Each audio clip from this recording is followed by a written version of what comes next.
মা Kali automobile workshop. দেখুন আজকে চলে এসেছি বাগনান থানার মধ্যে নুনটিয়া জায়গায়। না খোলো দাদা, এটা খোলো, মেশিনটা খোলো।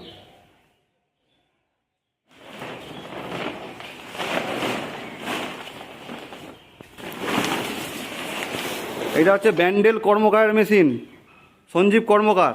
দেখুন মেশিনের অবস্থা কীরকম। এখানে মেশিনের ট্যাঙ্কি খুলে পড়ে আছে, হপারটা এখানে বেল্ট খুলে পড়ে আছে, আর মেশিনটা এইভাবে পড়ে আছে। আর মেশিনটা এই ভাই নিয়ে এসেছিলো। ভাই বলো, তোমার নাম বলো। আমার নাম দেবজিৎ সামন্ত। আচ্ছা, মেশিনটা কতদিন আগে কিনেছিলে? মেশিনটা 1 বছরের গায়ে হতে গেল আমি কিনেছি। কিরম দাম নিয়েছিল কিরকম? মেশিনটা নিয়েছে 2 লাখ টাকা। 2 লাখ টাকা নিয়েছে। মেশিন কেনার পর থেকে মেশিন কি এরম বন্ধ করে রেখেছে কেন, চালাতে পারছো না? Unsuccessful machine. আচ্ছা, মানে এসে কি মানে কেনার পর থেকে একবারও বাচ্চা করোনি নাকি? কেনার পর থেকে ব্যান্ডেল থেকেই সঞ্জীব কর্মকার লোক পাঠিয়েছিল। হ্যাঁ, সে এসে এখানে ফিট করে দেখিয়ে দিয়েছে।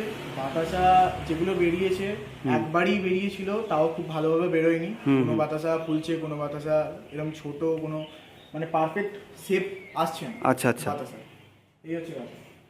তারপর থেকে আর মেশিন চালাতে পারো না? তারপর থেকে মেশিন আর চালাতে পারিনি। আচ্ছা, মানে তারপরে আমার হচ্ছে কন্ট্যাক্টটা পেয়েছো, বাচ্চা কারখানা এরকম বাগনানে আছে বলে আমার সঙ্গে দেখা করে আমার সঙ্গে যোগাযোগ করেছো, তাই তো? আচ্ছা ঠিক আছে, আমি তাহলে আমাদের কোম্পানির সাথে যোগাযোগ করব।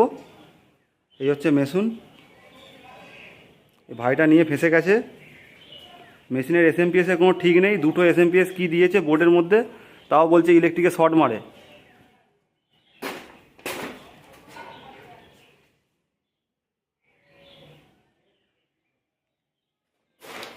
যারা মেশিন কিনতে চাও অন্তত 4-5 জায়গায় ঘুরবে, মা কালীতে অন্তত একবার যাবে, গিয়ে দেখা করে আসবে। মেশিন নাও বা না নাও,